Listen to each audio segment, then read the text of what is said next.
Hello my dear students. तर बेटा नीटची एक्झाम झालेली आहे 21 तारखेची.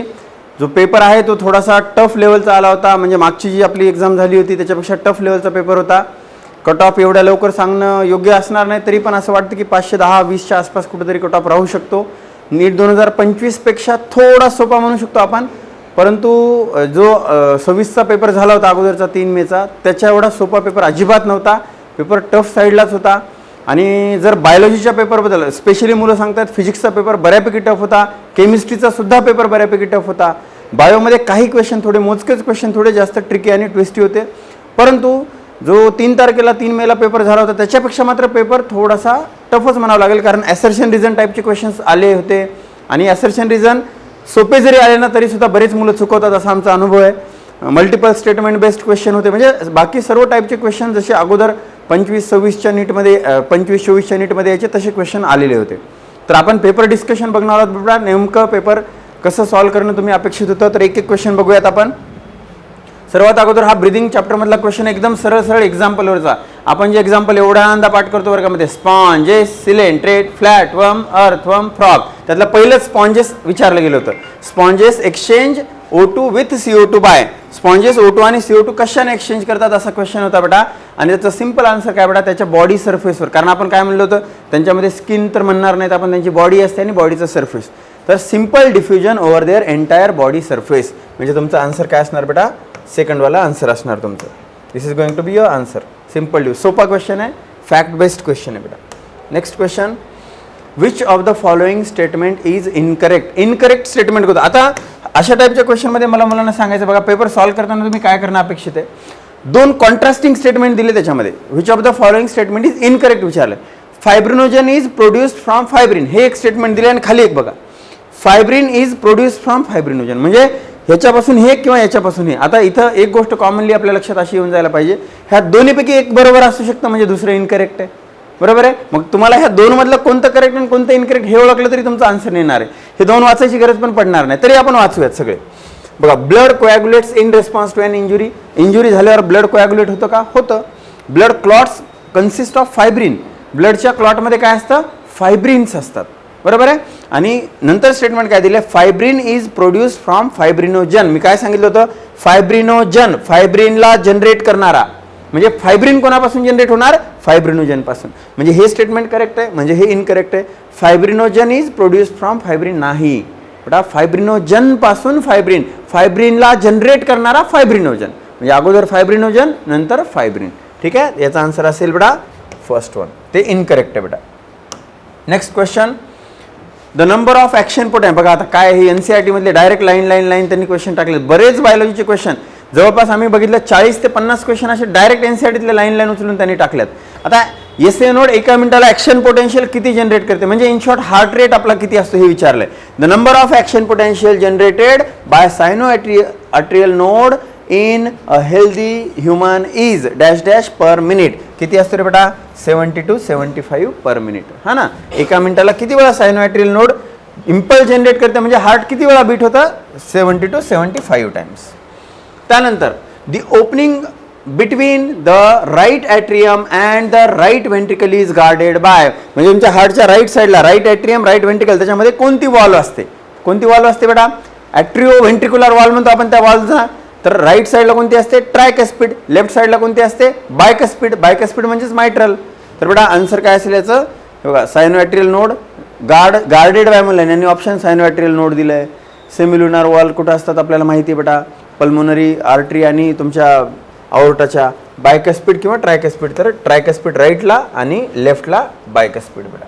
नेक्स्ट क्वेश्चन, आता इव्होल्युशन. बेटा इव्होल्युशन चॅप्टरचे तब्बल 7 क्वेश्चन आले होते, 7 क्वेश्चन्स एका चॅप्टरचे. Can you imagine. मी तुम्हाला नेहमी म्हणायचो की याचे 4-4 क्वेश्चन येतात, हेल्थ अँड डिसीज आणि इव्होल्युशनचे 4-4. यावर्षी हेल्थ अँड डिसीजचे 4 आलेतच, इव्होल्युशनचे 7 question. Evolution, health and disease दोन्ही टॉपिकचे म्हणून 11 क्वेश्चन्स आलेत बेटा. बघूयात क्वेश्चन काय आहेत, सोपे क्वेश्चन आहेत, अवघड नाहीत. Adaptive radiation in placental mammals and Australian marsupials leading to similarity between distant species is an example of. काय म्हणले त्यांनी, leading to similarity between distance species. Distance स्पेसीजमध्ये सिमिलॅरिटी, 2 वेगवेगळे अडॅप्टिव्ह रेडिएशन एकाच कॉमन एरियामध्ये झाले. काय सांगितलं तुम्ही, तुम्हाला जर एकाचं इंडिव्हिज्युअल विचारलं है ना. ऑस्ट्रेलियन मार्सुपियल मध्ये काय झालं तर डायव्हर्जंट इव्होल्युशन, अडॅप्टिव्ह रेडिएशन. बरोबर आहे. प्लॅसेंटल मॅमल मध्ये काय झालं अडॅप्टिव्ह रेडिएशन, डायव्हर्जंट इव्होल्युशन. पण ऑस्ट्रेलियन प्लॅसेंटल मॅमल्स आणि तुमचे मार्सुपियल्स या दोघांमध्ये एकत्रितपणे काय झालं तर बेटा कॉन्व्हर्जंट इव्होल्युशन. आन्सर असेल थर्ड वन. हे त्या अडॅप्टिव्ह रेडिएशन बीटमध्ये शेवटच्या 2-3 ओळींमध्ये दिलेले आहे बेटा. ठीक आहे. नेक्स्ट क्वेश्चन असेल बेटा modern homo sapiens arose in Australia. ऑस्ट्रेलियामध्ये झाले का रे बाबा नाही. कुठे झाले they arose in Africa. Out of Africa theory सांगितलं होतं ना मी तुम्हाला. आफ्रिकेमध्ये ओरिजिनेट होऊन नंतर सगळीकडे पसरले. बरोबर. तर मग हे रॉंग झालं स्टेटमेंट बेटा. त्यानंतर Homo sapiens arose around 75,000 to 10,000 years ago. बरोबर आहे. हे बरोबर आहे बेटा. बरोबर ना. हे होमोसेपियनचा टाइम पिरियड बरोबर आहे. निअँडरथल मॅन 1 लाख to 40,000 होता, तो एक्सटिंक्ट झाला. 75 to 10,000 बेटा Homo sapien and it still continues. म्हणजे पहिलं इनकरेक्ट आहे, दुसरं करेक्ट आहे. Statement 1 is incorrect and statement 2 is correct बेटा. ठीक आहे. सोपा क्वेश्चन आहे हा सुद्धा. काही जणांनी चुकवला हा क्वेश्चन, काही जणांनी सोडून दिला. एवढा सरळ क्वेश्चन विचारलेला एनसीआरटीतला. NCERT best. Which of the following is not evidence for evolution. हा फार इंटरेस्टिंग क्वेश्चन आहे. इव्हिडन्सचा इव्होल्युशन कोणता नाही. Divergent evolution of anatomical structure such as 4 limb. बरोबर आहे बेटा. हे तर बरोबर आहे. एव्हिडन्स असतो है ना. डायव्हर्जंट इव्होल्युशन होतं. 4 लिम्स बघितलं होतं आपण. ह्युमन, चिता, वेल, बॅट यांच्यामधले 4 लिम्स अॅनाटॉमिकली सेम आहेत, बोन सारखे आहेत, परंतु वेगवेगळे फंक्शन परफॉर्म करतात. तो इव्होल्युशन आहे. Convergent evolution of traits like wings of birds and butterfly है ना. बेटा बर्ड्स आणि बटरफ्लाय मधले जे विंग्स आहेत ठीक आहे याच्यातला एक काय असतो हा इन्सेक्ट आहे, हे बर्ड्स असतात, परंतु यांच्यामध्ये कॉन्व्हर्जंट इव्होल्युशन झाले, उडण्यासाठी पंख आले त्यांच्यामध्ये. हे सुद्धा इव्होल्युशन आपल्याला माहिती आहे की बेटा इव्हिडन्समध्ये कन्सिडर करतो आपण. पॅलिओन्टॉलॉजिकल इव्हिडन्स फ्रॉम फॉसिल ते तर आहेच आहे बेटा. तो तर डायरेक्ट इव्हिडन्स असतो. फॉसिल सापडतात आपल्याला. बरोबर आहे. आता embryological support for evolution as propose by Ernst Haeckel. As propose by Ernst Haeckel. Ernst हेकेलने जो एव्हिडन्स प्रपोज केला होता ना बेटा it was rejected by, it was disapproved by Karl Ernst von Baer. तो डिसअप्रूव्ह झाला होता म्हणून याचा आन्सर 4 येणार बेटा. बरोबर आहे. कारण यानं जो प्रपोज केला तो जशास तसा ऍप्लिकेबल नाही, त्याला रिजेक्ट केलं गेलं होतं, म्हणून याचा आन्सर येणार आपल्या एनसीईआरटी नुसार 4th वन बेटा. बेटा आपण हार्डी विनबर्ग इक्वेशनवर मी तुमच्याकडून फार इंटरेस्टिंग क्वेश्चन सॉल्व्ह करून घेतले होते, परंतु फारच सोपा क्वेश्चन आलाय नीटमध्ये. काय म्हणते बघा, a population of diploid organism is at Hardy Weinberg equilibrium if the frequency of allele A is 0.1 the frequency of capital A म्हणजे होमोझायगस डॉमिनंटची तुम्हाला फ्रिक्वेन्सी विचारली. आता आपल्याला माहिती आहे बेटा, काय माहिती आपल्याला, P plus Q is equal to 1 असतं. पी कशाची फ्रिक्वेन्सी आहे तर कॅपिटल एची, ती दिली आहे 0.1. बरोबर आहे. आता तुम्हाला हे सगळं काढत बसायची खरं तर गरज नाही. क्यूची फ्रिक्वेन्सी किती येणार तुमची, क्यूची फ्रिक्वेन्सी येणार 0.9 याची क्यूची. बरोबर आहे. पण आपल्याला त्यांनी विचारलंय कॅपिटल ए काय येणार, सिम्पल 0.1 मल्टिप्लाइड बाय 0.1 ती येणार 0.01. काही जणांनी हे पण चुकवलंय. सांगा मला आता याच्यापेक्षा अजून काय सोपं विचारणार तुम्हाला. ए दिलंय आणि कॅपिटल एचं विचारलंय. एचा स्क्वेअर है ना, P square plus 2pq plus Q square है ना. मग कॅपिटल एची फ्रिक्वेन्सी काय असते तर पी स्क्वेअर आणि पीची व्हॅल्यू 0.1 आहे. पी स्क्वेअर म्हणजे 0.1चा स्क्वेअर, 0.1 इंटू 0.1 0.01. काही जणांनी 0.1चा स्क्वेअर 0.1च करून आले. काही जणांनी इकडचा 0 इकडचा 0 दोन्ही 0 पकडले. अरे हिरो 0.01 येतं बेटा answer. Next, given below are 2 statements. परत एकदा बघा, assertion reason type question. One is labelled as खाली या direct 4 limbs of human and bats are homologous. HD homologous organ divergent evolution. बरोबर आहे की नाही. तर डायव्हर्जंट इव्होल्युशन असतं 4 limbs ऑफ ह्युमन आणि बॅट. ह्युमन आणि बॅट हे सारखेच होते पण डायव्हर्ज झाले म्हणून त्यांच्यामध्ये कोणतं होमोलॉगस ऑर्गन आहे बेटा. बरोबर आहे. आणि 4 limbs of humans and bats have similar anatomical structure.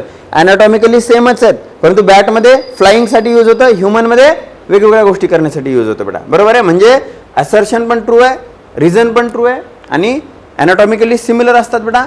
त्यालाच आपण काय म्हणत असतो, फंक्शनली डिफरंट, त्याला आपण होमोलॉगस ऑर्गन असं म्हणत असतो. बरोबर आहे. याचा आन्सर असेल बेटा both A and R R correct and R is correct explanation. कारण ते ऑर्गन बेटा अॅनाटॉमिकली सिमिलर आहेत. बरोबर आहे. जरी वेगवेगळं फंक्शन परफॉर्म करत असतील तरी सुद्धा.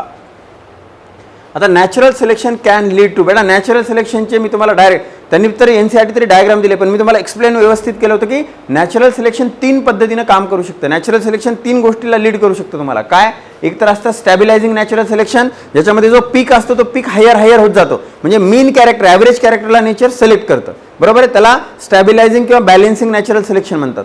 दुसरं सांगितलं होतं डायरेक्शनल नॅचरल सिलेक्शन. डायरेक्शनलमध्ये एका कोणत्या तरी डायरेक्शनला नेचर पुश करतो हा ना, एक कोणतं तरी एक्स्ट्रीम कॅरेक्टर नेचर सिलेक्ट करतो.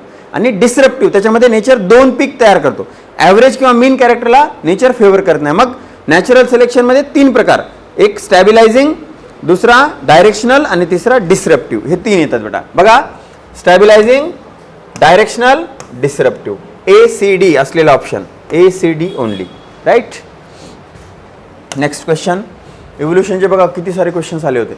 Which of the following is use, first question बघा, which of the following is used as an effective sedative and pain killer for treating post surgery patient. NCERT जशाला तशी line, morphine is a very potent pain killer. मी वर्गात हे सुद्धा सांगितलं होतं, जुन्या काळातले लोक ते पॉपी मिल्क म्हणजे ते पॉपी सीडचं मिल्क जमा करायचे ज्याच्यात मॉर्फिन असतं हा ना, त्याला जमा करायचे आणि इंजुरी वगैरे झाली, युद्ध खेळताना तलवार लागली की ते पॉपी मिल्क प्यायचे, ते पेन किलर म्हणून, त्याच्यात मॉर्फिन असायचं बेटा, हे सांगितलं होतं मी तुम्हाला, ठीक आहे. त्यानंतर कोलोस्ट्रम इज, बघा कोलोस्ट्रम मध्ये कोणती अँटीबॉडी असते, मला वाटतं अँटीबॉडीवर विचारण्यासारखे जे मोजक्या लाईन आहेत, तर कोलोस्ट्रम मध्ये सिक्रेटरी अँटीबॉडी कोणती असते, IgA, बरोबर. Most abundant IgG, pentamer IgM. Which of the following statements is correct about plasmodium. बघा, मी हे नेहमी सांगायचो, डिसीजमध्ये आला तर पहिली प्रायोरिटी राहील त्यांची मलेरिया, कारण मलेरियाची लाईफ सायकल वगैरे दिली आहे, डिटेलमध्ये एकच डिसीज दिला आहे तिथं आपल्याला. तर बघा काय म्हणणं आहे, fertilisation takes place in mosquito gut, बरोबर आहे ना बेटा. आपल्या ह्युमनच्या RBC मध्ये मेल आणि फिमेल काय तयार होतात, तर गॅमेटोसाइट्स तयार होतात. ते जेव्हा मॉस्किटोच्या गटमध्ये जातात तेव्हा ते मेल आणि फिमेल गॅमेट बनतात आणि ते फ्यूज होतात आणि मग तिथं झायगोट तयार होतो, हे सांगितलं होतं आपण, तर हे बरोबर आहे. Reproduces sexually in liver cell, नाही, रिप्रोड्यूस असेक्शुअली, हेपॅटिक स्किझोगोनी होते तिथं, असेक्शुअली असतं. Reproduces sexually in RBC, again wrong. तिथं काय होते बेटा, तिथं सुद्धा स्किझोगोनी, असेक्शुअल रिप्रोडक्शन होतं, ठीक आहे. इरिथ्रोसायटिक स्किझोगोनी, हेपॅटिक स्किझोगोनी, दोन्ही asexual reproduction. Gametocytes develop in mosquito gut. आता बघा, गॅमेटोसाइट कुठे डेव्हलप होतात, तर ह्युमनच्या RBC मध्ये, आणि गॅमेट्स कुठे कन्वर्ट होतात ते, तर गटमध्ये गेल्यावर आणि मग फ्यूज होतात, तर हे पण रॉंग आहे. म्हणजे बेटा fertilisation takes place in mosquito gut, मॉस्किटोच्या गटमध्ये फर्टिलायझेशन होतं, हे बरोबर आहे बेटा, बरोबर आहे. त्यानंतर which of the following are secondary lymphoid organ. Secondary lymphoid organ कोणते आहेत बेटा, आता मला सांगा, प्रायमरी लिम्फॉइड ऑर्गन कोणते असतात, बोन मॅरो आणि थायमस. मग बोन मॅरो आणि थायमस दिले का, बघा बोन मॅरो आणि थायमस हे प्रायमरी झाले, बरोबर आहे. मग सेकंडरी कोणते असतील, उरलेले टॉन्सिल आणि स्प्लीन. बघा टॉन्सिल आणि स्प्लीन वाला ऑप्शन B and C, कुठे दिले B and C, third one. सोपं आहे बेटा, हा पण खूप जास्त सिंपल फॅक्च्युअल क्वेश्चन होता. तर हे तुमचे काही क्वेश्चन्स होते बेटा. आता बाकीचे क्वेश्चन डिस्कस करण्यासाठी दुसरे टीचर येतील. तर all the best. I am hoping की तुमचा पेपर चांगला गेला असेल आणि तुमचा रिझल्ट चांगला येईल बेटा. थँक्यू. चला डॉक्टर्स, आज आपला पेपर जो होता त्या पेपरमधले क्वेश्चन्स बघू. पहिले लिव्हिंग वर्ल्डचा क्वेश्चन आहे, जीनस रिप्रेझेंट. जीनसमध्ये कोण येतं, फक्त स्पीसीज येतं की नाही बेटा. शेवटच्या ऑप्शनमध्ये स्पीसीज आलेलं आहे, तुमचं डायरेक्ट आन्सर येणार आहे बेटा की ज्या ऑप्शनमध्ये स्पीसीज आहे ते आन्सर झालं, बरोबर. Next point, arrange the following category ascending order, छोट्यापासून मोठ्याकडे, म्हणजे स्पीसीज पासून किंगडमकडे. पहिला कोण यायला पाहिजे, स्पीसीज यायला पाहिजे. स्पीसीज कुठे दिलाय, जी. ऑप्शन इथं जी आहे, इथं जी आहे, बरोबर बेटा. मग स्पीसीज नंतर कोण येतं, जीनस. मग याच्यामध्ये ए यायला पाहिजे, इथं नाही आहे, आन्सर आलं तुमचं सेकंड. जास्त डोकं लावायचा हा क्वेश्चन नव्हता बाळांनो. नेक्स्ट परत लिव्हिंग वर्ल्डवर क्वेश्चन आहे, याच्यामध्ये आपल्याला मँगोचा पूर्ण टेबल दिलाय, तर टेबलमधला क्वेश्चन आहे बेटा हा. मग मॅन्जीफेरा कोण आला तुमचा, जीनस आला. म्हणजे B5 कोणामध्ये दिलेलं आहे, B5 इथं आहे आणि हा कुठल्याच ऑप्शनमध्ये नाही. झालं बेटा तुमचा आन्सर, बरोबर आहे. एकच ऑप्शन शोधायचा होता, डायरेक्ट आन्सर करायचं होतं बेटा याच्यामध्ये. नेक्स्ट आपण काय म्हणतो, आता बायोलॉजिकल क्लासिफिकेशन मधला क्वेश्चन आहे, फंगायच्या रिप्रोडक्शनचा क्वेश्चन आहे. काय शिकलोय आपण, पहिले सायटोप्लाझमचं फ्युजन होईल, प्रोटोप्लाझचं फ्युजन होईल, प्लाझ्मोगॅमी म्हटलो, न्यूक्लियसचं फ्युजन होईल, कॅरिओगॅमी म्हटलो, आणि मग त्याच्यानंतर सगळ्यात शेवटी काय होतं, मिओसिस होतं. फ्युजन ऑफ प्रोटोप्लाझ काय म्हणायचं त्याला, प्लाझ्मोगॅमी म्हणायचं. एचं काय यायला पाहिजे, सेकंड. एचं सेकंड इथं दिलंय, एचं सेकंड इथं दिलेलं आहे. बी फ्युजन ऑफ 2 न्यूक्लियाय म्हणजे काय यायला पाहिजे, कॅरिओगॅमी यायला पाहिजे. झालं तुमचं second answer. Match the column सोपे आहेत, काही कठीण चुकण्यासारखे नाहीत बाळांनो इथं. ओके, चलो नेक्स्ट. मॅड काऊ डिसीज, बायोलॉजिकल क्लासिफिकेशन मधला शेवटच्या पेजवरचा प्रियॉन्स मध्ये काय म्हटलंय, ॲबनॉर्मल प्रोटीन फोल्डिंग, बरोबर आहे. त्याच्यामध्ये सरळ मॅड काऊ डिसीज आपल्याला दिलेलं आहे आणि आपण त्याचा आन्सर काय करतो बेटा, प्रियॉन्स. जास्त डोकं लावायचा हा परत क्वेश्चन नव्हता. नेक्स्ट बायोलॉजिकल क्लासिफिकेशन मध्येच डायग्राम दिलेले आहेत बेटा. जर स्पेरिकल असेल तो कोकस म्हणतो. सरळ सरळ याच्यामध्ये आलेलं आहे, हा कुणाचा चुकणार नाही बेटा, आपल्यालाही माहिती आहे, बरोबर आहे ना. रॉड शेप कोण आला तुमचा, बॅसिलस, स्पायरुलम तुमचा हा झाला. आन्सर तुमचा आलं बेटा पहिलं. क्लिअर आहे सगळ्यांना. चलो नेक्स्ट पॉईंटकडे या. Symbiotic association between फंगाय and algae, म्हणजे शेवटच्या पेजवर आलं, दोघांचा फायदा होतो. Like in husband wife relationship, master slave relationship. Answer काय आलं बेटा तुमचं इथं, लाईक इन आलं. नेक्स्ट आपण कशामध्ये आलो बेटा इथं, प्लांट किंगडमचा क्वेश्चन आहे. Statement first, statement second. In gymnosperm the male and female gametophyte remain within the sporangia. Page number 33. जिम्नोस्पर्मचा शेवटचा पॅराग्राफ काय म्हटलंय, unlike bryophyte and pteridophyte in gymnosperm the gametophyte is not independent. म्हणजे काय, they remain in the sporangia. तिथून statement copy केलंय, म्हणजे statement काय झालं बेटा, बरोबर आलं. दुसरं, gymnosperm seeds are not covered, म्हणजे त्यांच्यामध्ये ओव्हरी काय आहे, अपसेंट, म्हणजे फ्रूट काय आहे, अपसेंट. नॉट कवर्ड म्हणजे फ्रूट अपसेंट. हे स्टेटमेंट पण काय झालं, बरोबर. दोघं स्टेटमेंट बरोबर. बोथ स्टेटमेंट फर्स्ट इनकरेक्ट चुकतंय, both statement first and correct, second option याचा आन्सर झालं. सोपं सोपं आहे की नाही बेटा हे. चल नेक्स्ट पॉईंटकडे. स्पिनोप्सिडा, टेरिडोफायटामध्ये आपल्याला ऑर्डर दिलेल्या आहेत बेटा. टेरिडोफायटाची ऑर्डर कोणती आहे, स्पिनोप्सिडा. स्पिनोप्सिडा तुमचं डायरेक्ट आन्सर आलं बेटा. सलमा तेरे ताऊ के आधे डर से पप्पू का पैसा लूट लिया शिलाने, त्या ट्रिकमधून जरी केलं तरी होऊन जातं, पण ठीक आहे, येण्यासारखा पॉईंट आहे बेटा.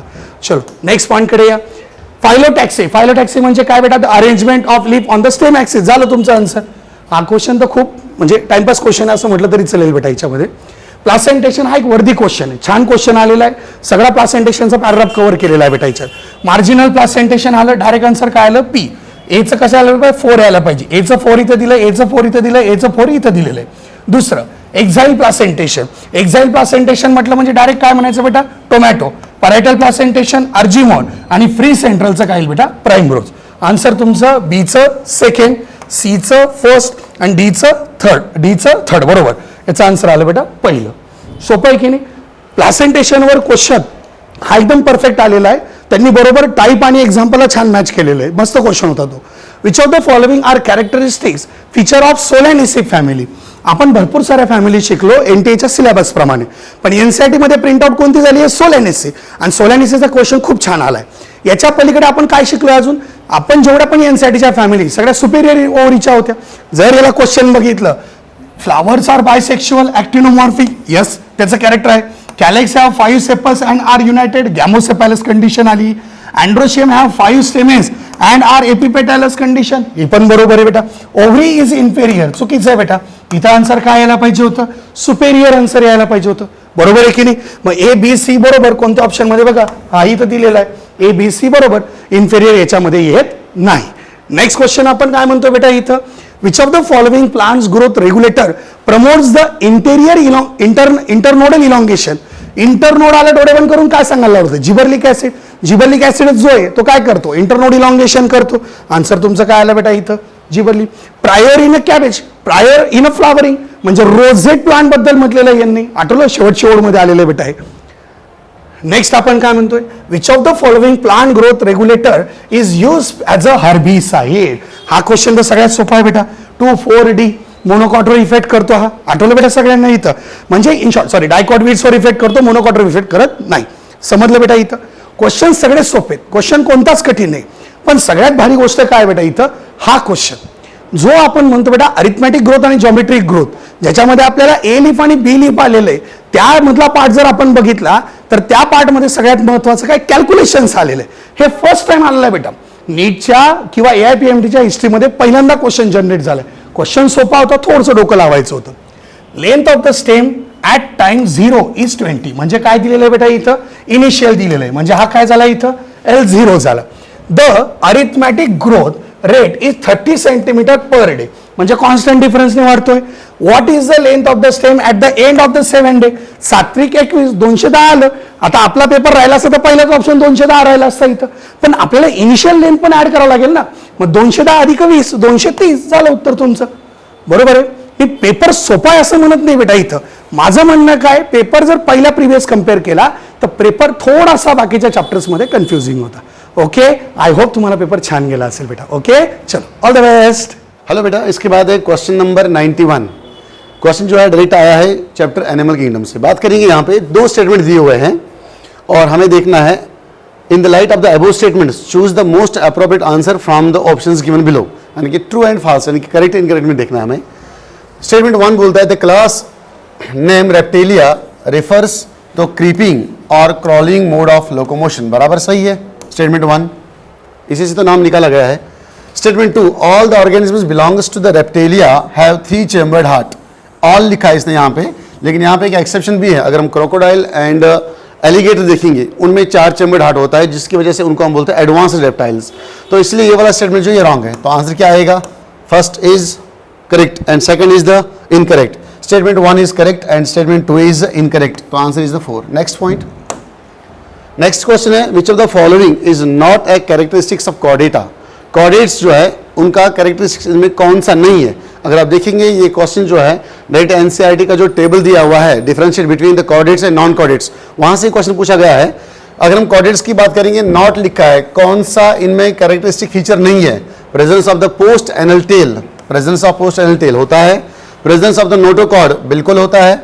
Central nervous system is dorsal, dorsal side में होता है इनका central nervous system. Absence of gills, ये नहीं होता है, यानी कि इनमें प्रेजेंस ऑफ गिल्स होता है। वहां पे लिखा है फायरेंजियल गिल स्लिट्स, गिल स्लिट्स होंगे तो ऑब्वियसली गिल्स भी होंगे यहाँ पे, तो ये हमारा आंसर बनता है नॉट करेक्ट। तो ये इनमें होता है, ये भी है, ये नहीं होता है, ये नहीं होता है, लेकिन इससे बोला नहीं होता है, तो इसके बाद ये आएगा हमारा आंसर 109 का।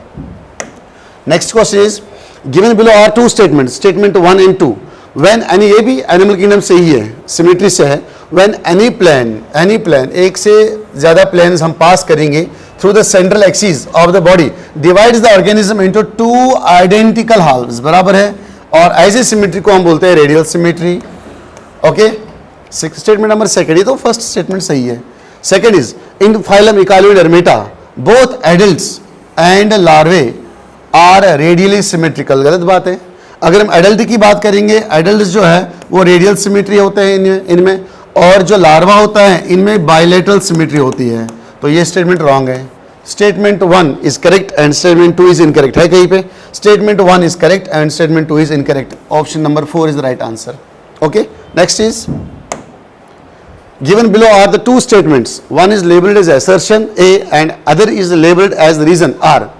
assertion क्या बोल रहा है, in recombinant DNA technology lysozyme is used, यहाँ पे लिखा है इसने lysozyme यूज होता है disrupting the bacterial cells while as the cellulase is used for the plant cell। पढ़ा है हमने कि लाइसोजाइम हम यूज करते हैं जब आपको बैक्टीरियल सेल वॉल ब्रेक करना होगा। क्यों? क्योंकि हमें सेल से निकालना पड़ता है डीएनए, तो सबसे पहले आउटर कवरिंग को हटाया जाता है। हम जानते हैं कि बैक्टीरियल सेल में आउटर कवरिंग है लाइसोजाइम, बिल्कुल सही है।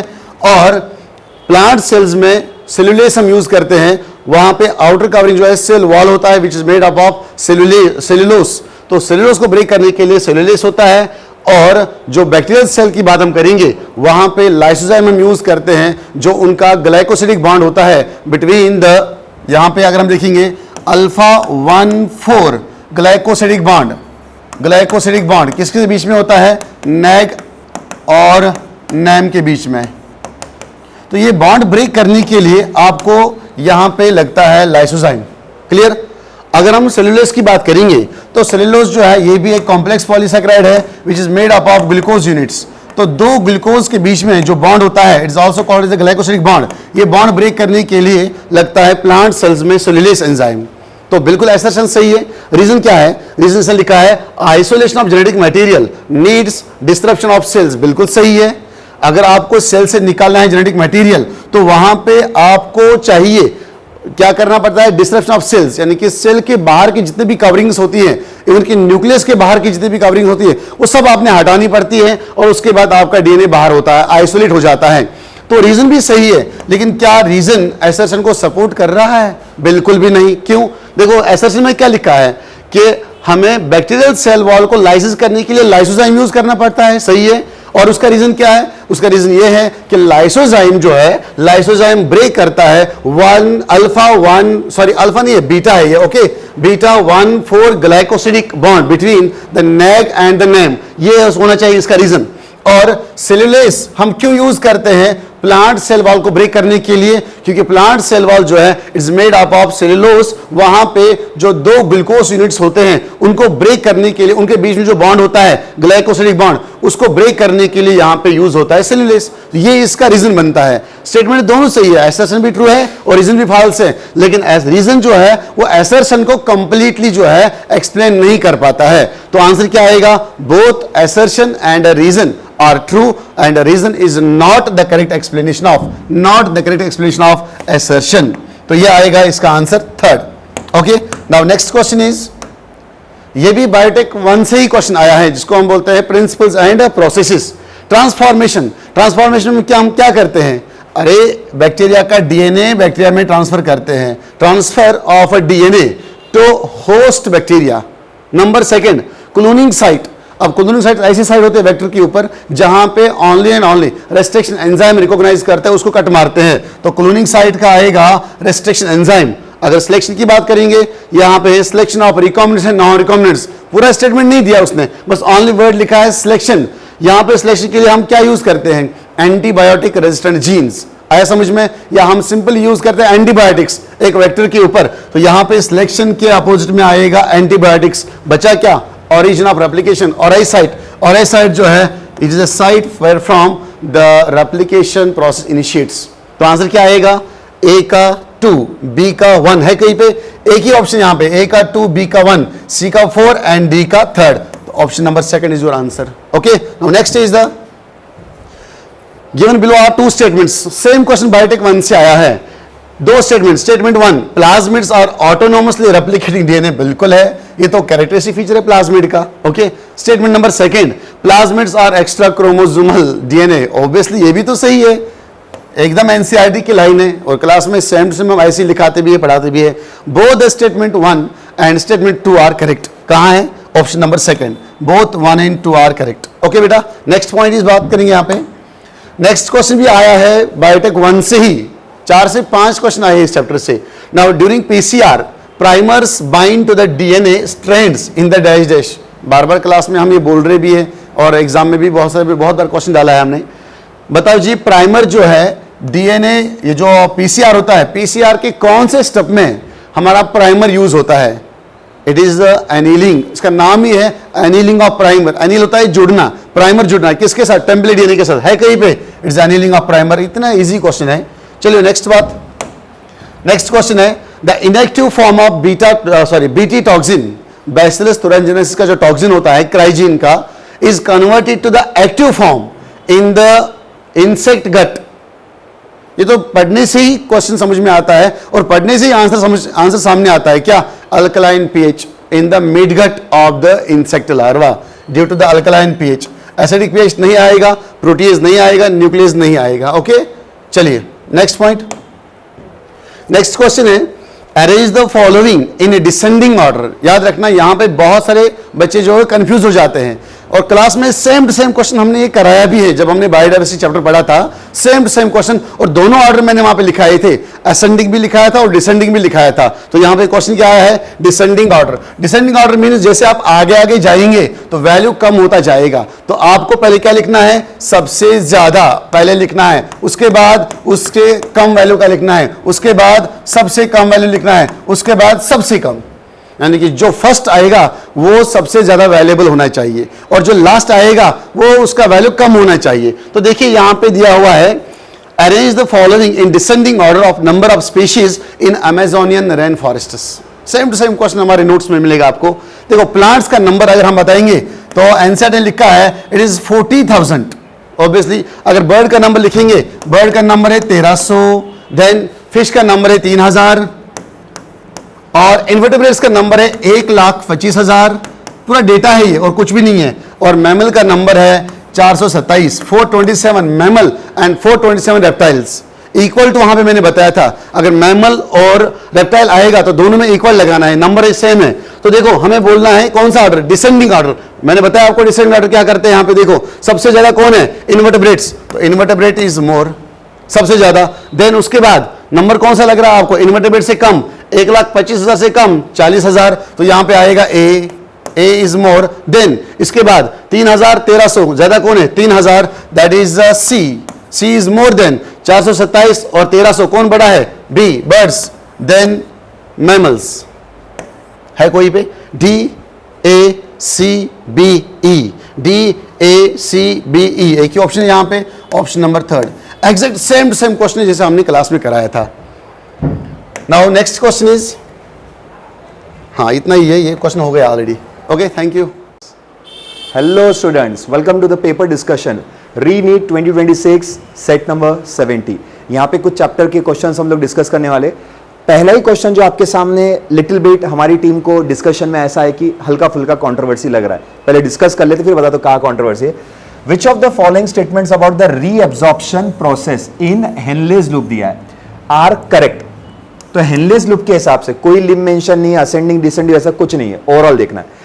Descending limb of Henle's loop is permeable to water but almost impermeable to electrolytes. This statement is correct. Line to line NCERT, आप NCERT निकाल के देख सकते हैं बेटा। Urine get concentrated in Henle's loop, ये भी करेक्ट है। काउंटर करंट मैकेनिज्म के हिसाब से सोचना है, हेनलेस लूप कलेक्टिंग डक्ट दोनों को मिला के यूरिन क्या होती है? कॉन्सेंट्रेटेड होती है, ये भी स्टेटमेंट करेक्ट है। Reabsorption of sodium and water takes place in Henle's loop, अब ये स्टेटमेंट भी हमारे हिसाब से सही है, लेकिन चर्चा में थोड़ा बहुत ऐसा हो रहा है कि क्या करना है, कैसे करना है, क्योंकि चारों स्टेटमेंट सही आ रहे हैं, लेकिन आंसर में ऐसा नहीं है कि all of these are correct. अब देखो, हेनलेस लूप में सोडियम भी रीअब्सॉर्ब हो रहा है और वाटर भी रीअब्सॉर्ब हो रहा है, कोई लिम मेंशन नहीं है। आप जानते हैं ये अपना हेनलेस लूप है, राइट? ये डिसेंडिंग लिम है, ये असेंडिंग लिम है।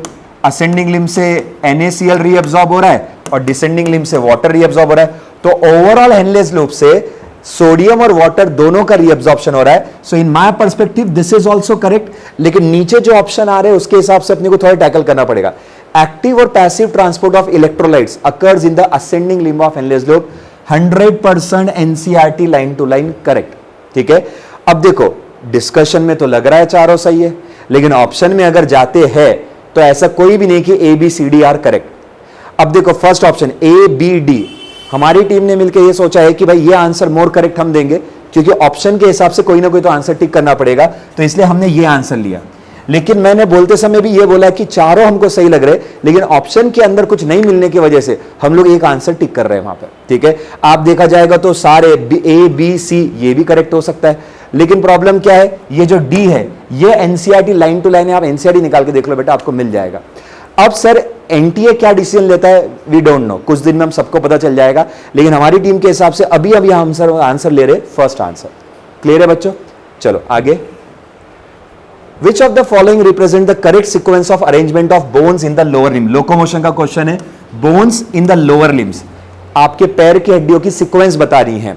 तो सबसे पहली हड्डी फीमर, फिर पटेला, पटेला इज अ नी कैप, आपके घुटने के ऊपर होता है, फिर टीबिया लोअर लेग में, और टार्सल सीधा आपके बोलते हैं ना एंकल रीजन, उसके अंदर रहेगा। So this is the more correct sequence बेटा। बाकी आप देखिए, फीमर के बाद टार्सल नहीं आता है, फीमर के बाद टीबिया नहीं आता है, पहले पटेला ही आएगा, फिर पटेला तो भूल ही जाओ, फीमर के पहले आने वाला। Femur is the longest bone of the body, उसके बाद patella, tibia and tarsal. More correct is this. ठीक है, next, the number of vertebrae in human, very simple question 26। इस बार देखा गया कि लोकोमोशन से 4 क्वेश्चन निकले हैं और वर्टिब्रल कॉलम पे ही 2 क्वेश्चन थे, जैसे कि क्वेश्चन 26, और ये देखो C7, T12, L5, S1, CO1, ये फॉर्मूला हो गया 26 का। 7 cervical vertebrae, 12 thoracic, 5 lumbar, 1 sacrum और 1 कॉकिक्स, आप सबको मिला देंगे, आंसर आपका 26 आ जाएगा। That is a vertebral formula. एक और क्वेश्चन इसी के ऊपर रिलेटेड है, इसमें आएगा शायद से आगे, इसमें sperm motility is due to, locomotion का क्वेश्चन अगेन, फ्लैजेला। इंसान की बॉडी में फ्लैजेला एक ही जगह पे, दैट इज स्पर्म, उसके अलावा और कहीं पर भी नहीं है। तो flagellar movement NCERT line to line again human being के अंदर स्पर्म के पास ही था सर। ठीक है, बाकी जो muscular movement, ciliary movement, amoeboid, इसका कोई उससे लेना देना नहीं है स्पर्म से। Next, muscle contraction is initiated, again the locomotion chapter, ये तीसरा क्वेश्चन है लोकोमोशन का। Muscle contraction is initiated by signal send by central nervous system by the release of acetylcholine, neurotransmitter बेटा। जब आपका न्यूरॉन, मोटर न्यूरॉन इंपल्स लेके आता है, राइट, यहां पे रहता है आपका मसल फाइबर, ये आपकी सार्कोलेमा है, सार्कोलेमा के ऊपर चैनल्स रहेंगे, रिसेप्टर्स रहेंगे, यहां से ये न्यूरॉन आ रहा है बच्चों, और ये न्यूरॉन अपने एक्सॉन नॉब से रिलीज करेगा केमिकल। तो ये सीएनएस की तरफ से आया मोटर न्यूरॉन, तो यहां पे न्यूरोमस्कुलर जंक्शन बन रहा है उसके हिसाब से, और ये रही सार्कोलेमा। तो ये जो केमिकल आ रहा है उस केमिकल का नाम था एसिटिल कोलिन। बाकी कोई भी इसमें मैच नहीं होने वाला बेटा, एक ही आंसर है, लाइन टू लाइन एनसीईआरटी, बिल्कुल कोई टेंशन की बात नहीं, इसमें कोई कंट्रोवर्सी नहीं है। Next, again question from locomotion, और बेटा again question on the vertebral column. दो क्वेश्चन आ चुके। Which of the following is the correct order of the arrangement of vertebrate column from head to toe? Head to toe जाना है, तो मैंने अभी जो फॉर्मूला बताया था C7T12L5S1CO1, cervical thoracic lumbar sacrum coccygeal, cervical thoracic lumbar sacrum. In fact ये लोग coccyx तक गई नहीं बेटा, एक छोड़ दिया इन्होंने। बाकी देखो सर्वाइकल थोरैसिक, सैक्रम नहीं आएगा पहले, सैक्रम इस नंबर पे आ रहा, फिर लंबार आएगा, इधर सैक्रम, सर्वाइकल, लंबार, थोरैसिक, ये सब गलत हो गए, यही आंसर सही है, और ये फॉर्मूला आपको फॉलो करना है उसके लिए। Clear? Next, the covering of ovum. पिछले नीट के एग्जाम में भी ओवम के कवरिंग पे सीक्वेंस लगानी थी, इस बार भी फिर से ओवम की कवरिंग आई, लेकिन सीक्वेंस लगानी से कवरिंग का नाम, और ऑप्शन इतने चिल्लर बना है कि एक ही कवरिंग हमको पता था, दैट इज जोना पेलुसिडा। बाकी जो भी नाम देख रहे हैं आप, कोरियन, एंडोमेट्रियम, जोना रेडिएटा, इसका ओवम से कोई लेना देना नहीं है, तो कोई कंफ्यूजन ही नहीं था मेरे भाई। ओवम के 3 लेयर थे, कोरोना, रेडिएटा, तो इन्होंने जोना रेडिएटा दिया है कंफ्यूजन करने के लिए, तो ये नहीं है। Corona radiata, zona pellucida and vitelline membrane, तो एक ही ऑप्शन बैठता था, जोना पेलुसिडा। ठीक है, next, ovulation is caused by LH surge leading to rupture of Graafian follicles. पहला स्टेटमेंट ह्यूमन रिप्रोडक्शन का question, ovulation is caused by LH surge, एकदम करेक्ट स्टेटमेंट। ठीक है, Graafian follicle remaining after ovulation transform into corpus luteum, ये बात सही है कि ग्राफियन फॉलिकल ओव्यूलेशन के बाद कॉर्पस लुटियम में कन्वर्ट होती है, but secrete large amount of oestrogen नहीं। उधर क्या चाहिए बच्चों? Progesterone, large amount of progesterone. तो ये स्टेटमेंट क्या हो गया? गलत। तो statement 1 is true and the second is false. 1 is correct and the second is incorrect. कोई कंट्रोवर्सी नहीं है, एकदम स्ट्रेट फॉरवर्ड क्वेश्चन है। ठीक है, next, which of the following hormone is not secreted by human placenta? LH, क्योंकि ये pituitary hormone है, ये एंटीरियर पिट्यूटरी ग्लैंड बनाएगा सर, तो ये पिट्यूटरी हार्मोन है। FSH, LH are pituitary gonadotropic hormone. ये एस्ट्रोजन, प्रोजेस्टेरॉन, एचसीजी, ये कंपलसरी आपका प्लासेंटा बनाता है, कोई इसमें डाउट नहीं। एचसीजी का full form human chorionic gonadotropin. ठीक है, तो आंसर एलएच ही आएगा बेटा। Next, the method of directly injecting the sperm into the ovum in assisted reproductive technology is called age. बेटा रिप्रोडक्टिव हेल्थ का क्वेश्चन है, एक ओवम लिया और इंजेक्शन के थ्रू उसके अंदर स्पर्म डाल रहे, तो सर क्लियर है, इंट्रासाइटोप्लाज्मिक स्पर्म इंजेक्शन। किसका साइटोप्लाज्म? ओवम का। ओवम के साइटोप्लाज्म में स्पर्म को इंजेक्शन के थ्रू डाल रहे, बाकी एम्ब्रियो ट्रांसफर, जाइगोट इंट्राफैलोपियन ट्रांसफर, ये कोई नहीं आएगा, गैमेट इंट्राफैलोपियन ट्रांसफर भी नहीं आएगा। आपको क्लियर कर दिया, इंजेक्टिंग स्पर्म इनटू ओवम हो गया ना, इंट्रासाइटोप्लाज्मिक स्पर्म इंजेक्शन। इससे सिंपल क्वेश्चन कुछ नहीं हो सकता है बच्चों। Next, which of the following disease is not sexually transmitted, मतलब नॉट एसटीडी, इस पे ध्यान देना है। तो आंसर है ट्यूबरक्लोसिस। ट्यूबरक्लोसिस एक बैक्टीरियल डिजीज है, कॉज्ड बाय माइकोबैक्टीरियम ट्यूबरक्यूली, और ये जो बीमारी है सेक्सुअली ट्रांसमिट नहीं होती है, ये बीमारी एयरबॉर्न हो सकती है, स्नीजिंग, कफिंग वगैरह होता है ना, या ड्रॉपलेट इंफेक्शन हो सकती है, ये हेल्थ एंड डिजीज में आपको बताया जाता है बेटा। जेनाइटल वार्ड्स, जेनाइटल के ऊपर वार्ड्स आ जाते हैं, ये कंपलसरी एसटीडी है, ये वायरल इंफेक्शन है। सिफिलिस, ये भी बैक्टीरियल इंफेक्शन है। गनोरिया, ये बैक्टीरियल इंफेक्शन है। ये दोनों और ये तीसरा वाला, ये क्लियर कट एसटीडी है, ये आपके एनसीईआरटी में दिया है। ट्यूबरक्लोसिस इज नॉट एसटीडी, ये आपको ध्यान में रखना है। Next, which of the following structure is not a part of the male reproductive system? Simple है, इनफंडिबुलम। इनफंडिबुलम ये किसका पार्ट है? फीमेल सिस्टम का। फीमेल सिस्टम में भी किसका है वो बता देता हूं, फैलोपियन ट्यूब, ओविडक्ट, ओविडक्ट का पार्ट है, तो एकदम क्लियर था। यहां पे रेटेटेस्टिस, एपिडाइमिस, वास एफरेंशिया, ये पूरा का पूरा डक्ट सिस्टम है जो स्पर्म को ट्रांसपोर्ट करता है। जो किसको ट्रांसपोर्ट करता है बेटा? स्पर्म को। So that is a question from human reproduction. So that is all about the paper discussion बेटा. होपफुली आपका एग्जाम अच्छा गया होगा. All the best for your result. Thank you.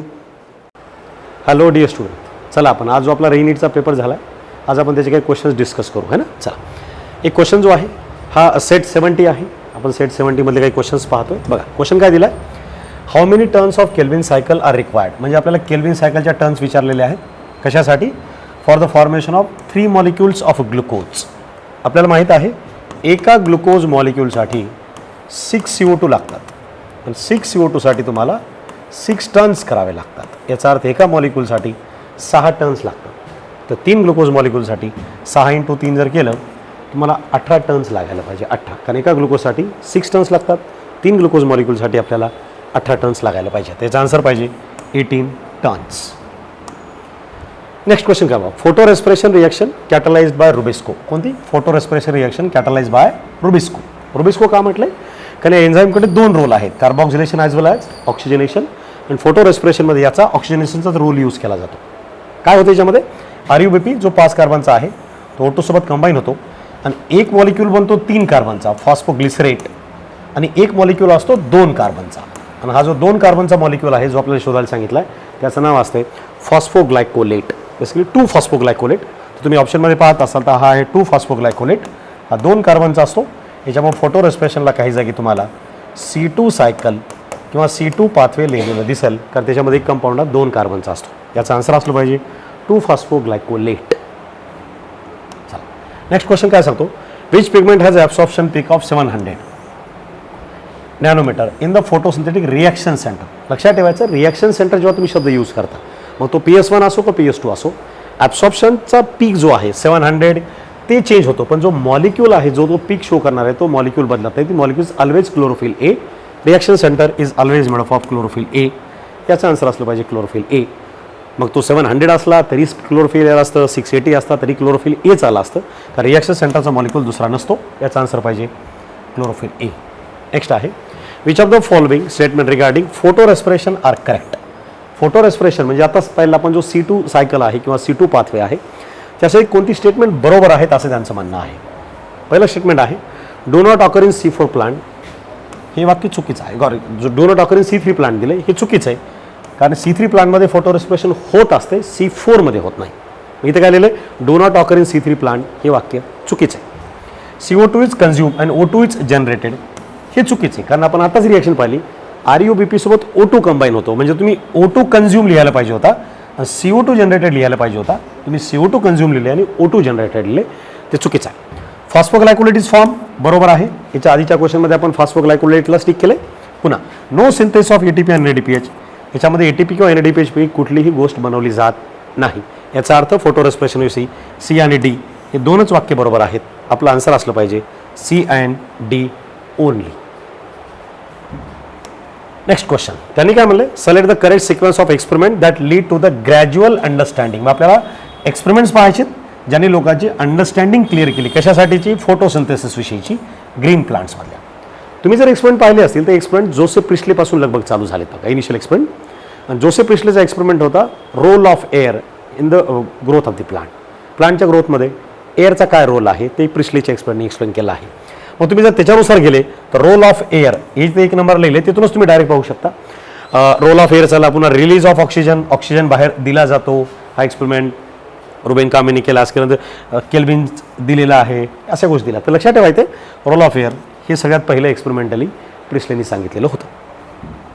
Next, how many molecules of pyruvic acid are produce at the end of the glycolysis of 206 glucose molecules.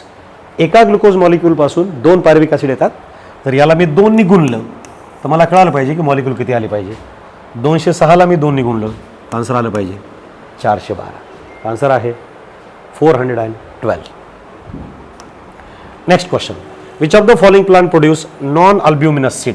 Non अल्ब्युमिनसचं meaning आहे non endospermic. Non endospermic generally dicots असतात. तुम्ही जर ऑप्शनमध्ये पाहिलं असेल त्यांनी try केलं की डायकॉटचं एकच टाकावं, तर इथे P आहे. P हा नॉन एंडोस्पर्मिक, नॉन अल्ब्युमिनस सीडला शो करतो.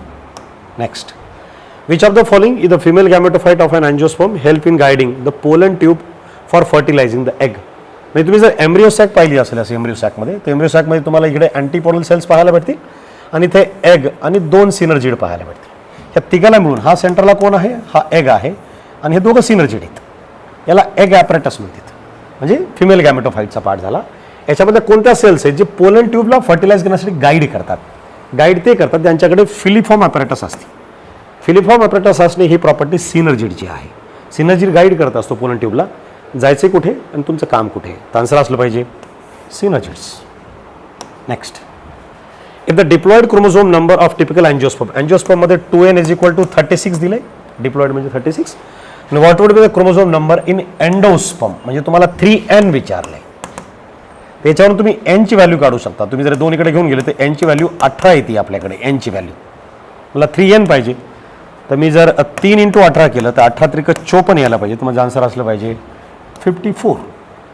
क्लिअर. चा next, how many theca are present in each lobe of typical bilobe angiospermic anther. एनसीईआरटीची डायरेक्टली स्टेटमेंट दिले, ईच लोब हॅज 2 थिका, बस इथं 2 दिले. क्लिअर. नेक्स्ट क्वेश्चन काय म्हणतो बघा. नेक्स्ट क्वेश्चन आहे given below are the 2 statement, one is labelled as assertion A and other is labelled as reason R.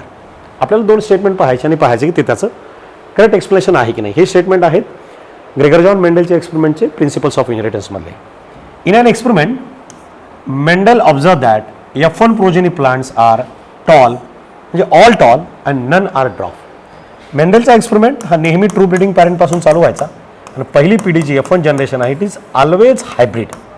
इथे सगळे हायब्रिड यायचे.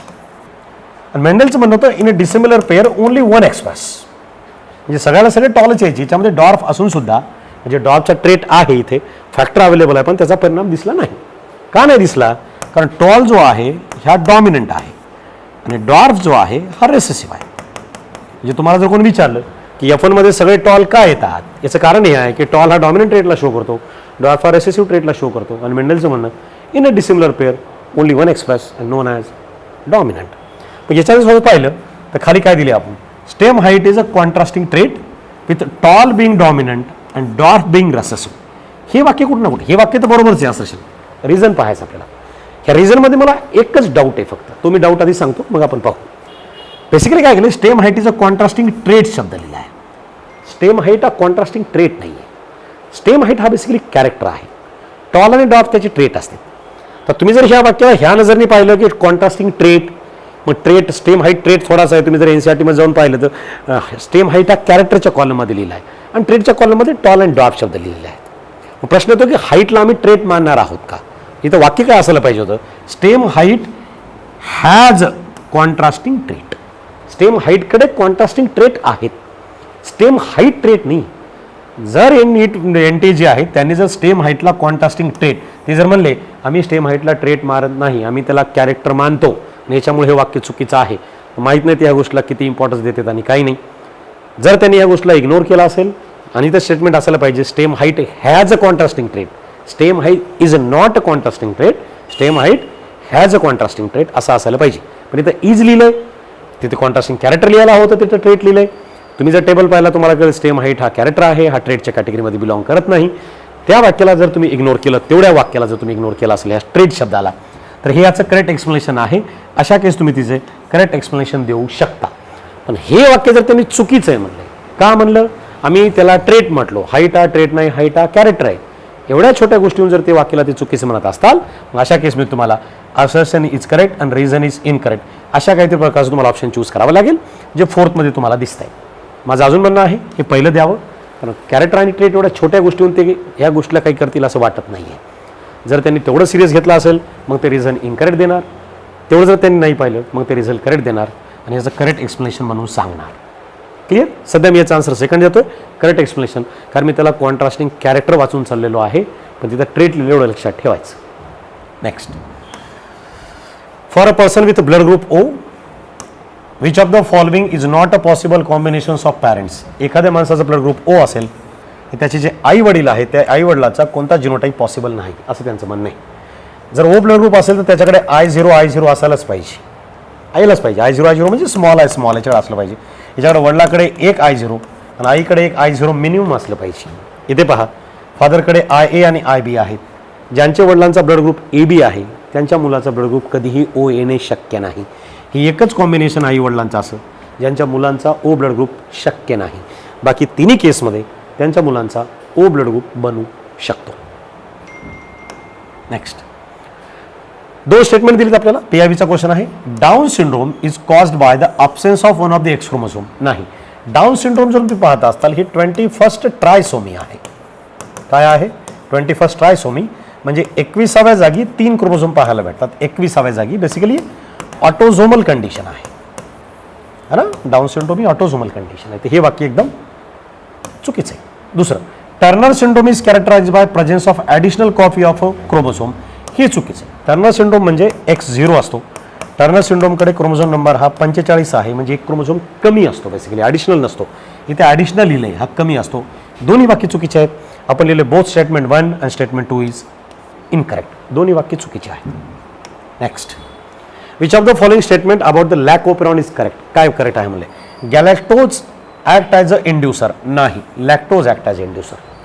Gene I is a constitutive express. हे एकदम बरोबर आहे, कारण आयचा प्रोडक्ट जो आहे रिप्रेसर, त्याला ओपेरॉन ऑन करत असो की ऑफ होत असो तो नेहमी बनणार. म्हणजे एक्सप्रेस ऑल टाइम होते, त्याला आपण कॉन्स्टिट्युटिव्ह म्हणत असतो. आय जीन कॉन्स्टिट्युटिव्ह आहे, हे एकदम बरोबर आहे. लॅक्टोज ॲक्टिवेट रिप्रेसर हे चुकीचं आहे. लॅक्टोज इनहिबिट रिप्रेसर, तो रिप्रेसरला इनॅक्टिवेट करतो, इनहिबिट करतो. म्हणूनच आयचं फुल फॉर्म बेसिकली इनिबिशन आहे. Gene IZYA share single common promoter, हे चुकीचं आहे. ZYA साठी कॉमन प्रमोटर असतो, आय साठी वेगळा प्रमोटर असतो. आयचा प्रमोटर वेगळा आहे, त्या तिघांचा वेगळा आहे. या चौघांसाठीचा कॉमन नाही, त्यामुळे हेही वाक्य चुकीचं आहे. बरोबर वाक्य आपल्याकडे फक्त सेकंड आहे. Gene I is constitutively expressed. Next question आहे, which of the following enzyme synthesise precursor of mRNA. कोण असतो? HNRNA. आपल्याला पाहायचं की HNRNA हा खालीलपैकी कोणता RNA पॉलिमरेज बनवतो. आपल्याला माहित आहे, NCERTची सरळ सरळ लाईन आहे. HNRNA हा RNA पॉलिमरेज 2 बनवतो. क्लिअर? असे तर हे काही क्वेश्चन्स आहेत जे आपण काही महत्त्वाचे डिस्कस केले. बाकीचे क्वेश्चनसाठी तुम्हाला दुसरे सर भेटतील. चालेल. Hello dears doctors, welcome back to the beautiful world of RCC. बाळांनो, आपण रीनीट 2026चा पेपर डिस्कस करतोय आणि आपल्या समोर क्वेश्चन आहे cell the unit of life या चॅप्टरचा, मायटोकॉन्ड्रियल इनर मेम्ब्रेन एन्क्लोजेस. बाळांनो, आपल्याला माहित असेल mitochondria is a double membrane bound organelle, ज्याच्या इनर मेम्ब्रेनच्या आतमध्ये जे होमोजिनियस मटेरियल आहे किंवा जे सोल्युशन आहे त्याला आपण म्हणतो बेटा मॅट्रिक्स. सो आन्सर ऑप्शन जाईल याचं ऑप्शन नंबर 2. याच्यानंतरचा पुढचा क्वेश्चन आहे, अरे हा तर क्वेश्चन खूप सोपा आहे. सेल थेरी सगळ्यात पहिली कुणी मांडली किंवा सेल थेरी कुणी प्रपोज केली? आणि आपल्याला आन्सर माहित पाहिजे. श्लिडन अँड श्वान, मॅथियस श्लिडन आणि थिओडर श्वान यांनी सेल थेरी मांडली. त्याला मॉडिफाय कुणी केलं? तर त्याचा आन्सर असतं रुडॉल्फ विर्चो. सो दिलेल्या ऑप्शन प्रमाणे ऑप्शन नंबर 2 आपला आन्सर असेल बेटा. त्याच्यानंतरचा पुढचा question, the plastid that stores xanthophyll is known as. Xanthophyll which is a fat soluble pigment and which is present in generally chromoplast, ज्याला आपण म्हणतो कलरफुल प्लास्टिड, ज्याचं काम आहे पेटल्सला आणि पेरिकार्पला कलर करणे. त्याच्यानंतरचा पुढचा क्वेश्चन आहे बेटा again cell the unit of लाईफचा. यावर्षी cell the unit of life मधून नुसते धमाकेदार क्वेश्चन आलेले आहेत, एकदम सोपे सोपे क्वेश्चन्स आहेत बेटा. SER स्मूथ एंडोप्लाझ्मिक रेटिक्युलमचं काम काय आहे? तर पहिलं बघूयात. Is a site of synthesis of carbohydrate. चुकीचं आहे बेटा. It has ribosome attached to it surface, हे RERचं फीचर आहे, त्यामुळे हे पण ऑप्शन नाही आहे. Option number 3 is the major site for synthesis of lipid. Correct आहे बेटा. फॉस्फोलिपिड सिंथेसिस आणि स्टिरॉइडल हॉर्मोनचं सिंथेसिस हे SERचं सगळ्यात प्रीडॉमिनंट फंक्शन आहे. आणि त्याच्यानंतर is actively involved in protein synthesis, RERचं फंक्शन आहे बाळांनो. त्याच्यानंतरचा पुढचा question again cell the unit of life मधून विचारलेला आहे. प्रोकॅरियोटिक सेलचे कॅरेक्टर सांगा असं त्यांनी सांगितलंय. Ribosomes are the made of 50S and 30S subunit. Correct आहे बेटा हे, कारण आपल्याला माहिती आहे की प्रोकॅरियोटिकचा जो रायबोझोम आहे तो 70S आहे आणि 70S चे 2 सब युनिट आहेत, एक लार्ज एक स्मॉल. लार्ज वाला 50S आणि स्मॉल वाला असेल बेटा 30S. त्यामुळे पहिलं तर बरोबर आहे. They can have plasmid. Correct आहे. एक्स्ट्रा क्रोमोझोमल DNA असणं हे प्रोकॅरियोटिकचं फीचर आहे. They contain mesosome. करेक्ट आहे बेटा. Infolding of plasma membrane toward cytoplasm is called as mesosome, हे असतं त्यांच्याकडे. They have peroxisome. हे चुकीचं आहे बेटा, कारण peroxisome is a microbody which is a characteristic of eukaryotic cell. त्यामुळे ABC हे जिथं कुठं असेल आणि ते फक्त ऑप्शन नंबर 1 मध्ये आहे, त्याच्यामुळे आन्सर ऑप्शन असेल 1. त्याच्यानंतरचा पुढचा क्वेश्चन अगेन आपल्याला मॅचिंग करायचं बेटा आणि इतका सोपा आणि इतका मस्त क्वेश्चन आहे. क्रिस्टी म्हणजे काय? तर क्रिस्टी म्हणजे मायटोकॉन्ड्रियाच्या आतमध्ये असलेल्या इनफोल्डिंगला आपण क्रिस्टी म्हणतो बाळांनो. सिस्टर्नी म्हणजे काय, तर सिस्टर्नी हे disc shaped structure present in the Golgi apparatus बेटा, कॅमेलो गोल्गीने शोधलेला ऑर्गॅनल ज्याचा डायमीटर 0.5 मायक्रोमीटर आहे. त्याच्यानंतर थायलाकॉइड्स, थायलाकॉइड हे कुठं प्रेझेंट आहे, तर हे क्लोरोप्लास्टच्या आतमध्ये प्रेझेंट आहे, स्ट्रोमामध्ये. It is a flat membrane sac in the stroma of chloroplast, त्यामुळं सी साठी एक असेल. आणि फॉस्फोलिपिड, हे फॉस्फोलिपिड कुठं असतं बेटा, तर हे phospholipid with polar head and non polar tail is present in the cell membrane. Cell membrane नसतं तरी कुठल्याही ऑर्गॅनलच्या मेम्ब्रेनमध्ये फॉस्फोलिपिड आपण सांगू शकतो, काही अडचण नाही बेटा. त्याच्यानंतरचा पुढचा क्वेश्चन आणखी सोपा. अरे बापरे, हा क्वेश्चन तर खूप वेळेस रिपीट झालेला आहे बेटा नीटमध्ये, खूप वेळेस रिपीट झाला आहे, आतापर्यंत 4-5 वेळेस तर आलेला आहे. आणि त्याच्यामध्ये विचारलं की एंडोमेम्ब्रेन सिस्टममध्ये कोण कोण असतं. एंडोमेम्ब्रेन सिस्टममध्ये बाळांनो ते ऑर्गॅनल इन्क्लूड करतो ज्यांचे फंक्शन एकमेकाशी कोऑर्डिनेटेड आहेत. आणि असे 4 ऑर्गॅनल आहेत जे सगळे सिंगल मेम्ब्रेन बाउंड आहेत. ER असेल, गोल्गी कॉम्प्लेक्स असेल, लायसोसोम असेल आणि व्हॅक्यूल असेल. याच्यामध्ये कोण इन्क्लूड नाही, मायटोकॉन्ड्रिया, क्लोरोप्लास्ट आणि पॅरोक्सिसोम नाही, हे माहित आहे आपल्या सगळ्यांना. त्याच्यानंतरचा पुढचा question, which of the following is not prokaryotic. ही लाईन एनसीईआरटीची पहिली लाईन आहे बेटा प्रोकॅरियोटिक सेलची. आपण जर वाचलं तर लक्षात येईल, prokaryotes are represented by bacteria, cyanobacteria, mycoplasma and PPLO असं दिलेलं आहे. त्याच्यामध्ये बॅक्टेरिया आले, मायकोप्लाझ्मा आले, ब्ल्यू ग्रीन आले म्हणजे सायनोबॅक्टेरिया आले, म्हणजे fungi is our answer for the given question. त्याच्यानंतरचा पुढचा क्वेश्चन आहे बेटा, अगे हा क्वेश्चन आलेला आहे आपल्याला केमिकल कंट्रोल अँड कोऑर्डिनेशन, सगळ्यात शेवटचा चॅप्टर ह्युमन फिजिओचा 11वी टेक्स्ट बुक मधला. काय विचारलंय बघूयात. Which of the following statements related to pituitary gland are correct. Pituitary बद्दल आपल्याला थोडा विचार करायचा आहे. It is divided anatomically into adenohypophysis and neurohypophysis. बरोबर आहे बेटा, आपण एकाला म्हणतो पार्स डिस्टॅलिस, एकाला म्हणतो पार्स नर्वोसा. त्याच्यानंतर इट सिक्रेट FSH, बरोबर आहे बेटा, कारण FSH follicle stimulating hormone which is secreted by anterior pituitary, ही लाईन आहे एनसीईआरटीची. It secrete melanocyte stimulating hormone, हे सुद्धा बरोबर आहे बेटा. It does not secrete prolactin, prolactin secretion केलं जातं आणि ते सुद्धा अँटेरियर पिट्युटरी कडून होतं, त्यामुळे हे ऑप्शन मध्ये नसेल. आणि असा ऑप्शन आहे ABC, ऑप्शन नंबर 3. त्याच्यानंतरचा पुढचा क्वेश्चन आहे बेटा, अगेन केमिकल कोऑर्डिनेशन मधला आहे आणि ज्याच्यामध्ये आपल्याला एका बाजूला आपल्याला हॉर्मोन दिलेत आणि समोरच्या बाजूला त्याचं ऍक्शन विचारले, ते काम काय करतात. पहिला बघा, एक्सेस ग्रोथ हॉर्मोन, ज्याचा इफेक्ट होतो ॲक्रोमेगॅली, आणि हे तेव्हा पॉसिबल आहे जेव्हा पर्सन मिडल एज मध्ये आहे. जर चाइल्ड मध्ये हे असतं तर या ठिकाणी असायला पाहिजे होतं जायजंटिझम. त्याच्यानंतर आहे LH चं काम काय बेटा, LH चं काम आहे ओव्ह्युलेशन, ग्राफियन फॉलिकलचं, मॅच्युअर ग्राफियन फॉलिकलचं रप्चरिंग करून ओव्हा रिलीज करण्याचं काम LH चं आहे 14th डेच्या दिवशी. त्याच्यानंतर आहे व्हॅसोप्रेसिन, ज्याला आपण ADH पण म्हणतो, ज्याचं काम आहे reabsorption of water and electrolytes in kidney. Sodium आणि वॉटरचं रिअब्झॉर्प्शन, हे कंडिशनल रिअब्झॉर्प्शन आपल्याला ADH करून देतो. आणि त्याच्यानंतर आहे ऑक्सिटॉसिन, स्मूथ मसल कॉन्ट्रॅक्शन, आणि त्यासाठी आहे contraction of uterus during the childbirth, parturating hormone म्हणतो आपण याला. त्याच्यानंतरचा पुढचा क्वेश्चन आहे बेटा एकदम सोपा. हा क्वेश्चन आहे ऑर्गॅनिझम आणि पॉप्युलेशन, इकॉलॉजी सेक्शन मधून क्वेश्चन विचारलेला आहे. असर्शन रिझन टाईपचा क्वेश्चन आहे, आपण रीड करूयात केअरफुली.